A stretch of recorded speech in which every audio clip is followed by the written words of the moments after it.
yetakchilari timsolida kelajak hokimlarni ko'ryapman. Yirik bank va kompaniyalar, davlat va nodavlat tashkilotlari, siyosiy partiyalar liderlarini ko'ryapman. Xalqimning siz-ko'zi qoshlari, elimning eng oltin boshlari, aqlga, qudratga to'lgansiz, yangi O'zbekiston yoshlari.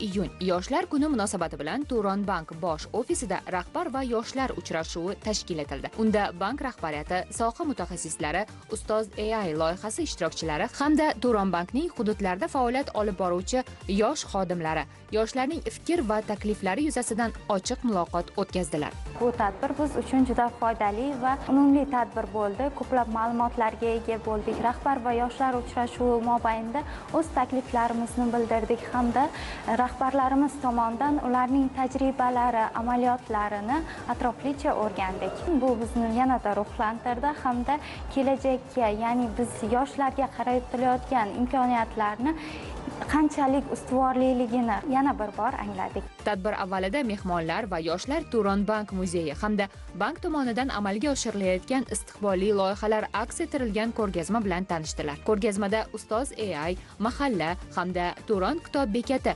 loyihalarining mazmun mohiyati, ularning yoshlar va jamiyat hayotidagi o'rni haqida batafsil ma'lumotlar taqdim etildi.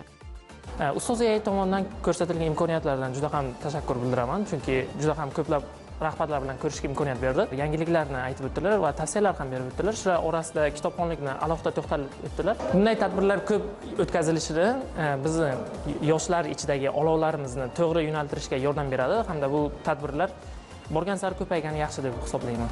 Samimiy va ochiq muloqot ruhida o'tgan uchrashuv davomida yoshlarning fikr va mulohazalari tinglandi. Ularning tashabbuslari, innovatsion g'oyalari hamda takliflarini amaliyotga joriy etish masalalari muhokama qilindi. Bugungi kunda yoshlarning intellektual salohiyatini ro'yobga chiqarish, ularni zamonaviy kasblarga yo'naltirish va liderlik ko'nikmalarini rivojlantirish davlat siyosatining ustuvor yo'nalishlaridan biri bo'lib qolmoqda. Turon Bank ham bu borada yoshlarni qo'llab-quvvatlashga qaratilgan loyihalarni izchil amalga oshirib kelmoqda. Bizda Shahrisabz bank xizmati markazida 20 ta maqola biriktirilgan bo'lib, mana shu 20 ta maqolada 20 ta yordamchi agent ish faoliyat olib boradi. Ular bilan biz bevosita ishlaymiz. Ularning aksariyati 90% yoshlarni tashkil etadi. O'sha o'zimiz ham maqollardagi uyushmagan yoshlar bilan, qizil toifadagi yoshlar bilan ishlaymiz. Ularni ish bilan band qilamiz. Muammoli mulohazalar bo'lsa, uchrashuvlar tashkil qilamiz, tadbirkorlikka jalb qilamiz. Uchrashuv davomida yoshlar tomonidan ilgari surilgan tashabbuslar, bank faoliyatini yanada takomillashtirish, raqamli texnologiyalarni keng joriy etish va ijtimoiy loyihalarni rivojlantirishga oid takliflar katta qiziqish bilan tinglandi. Tadbir yakunida bank tizimida faol mehnat qilayotgan, tashabbuskorligi va fidoyiligi bilan ajralib turgan eng faol yoshlar munosib taqdirlandi.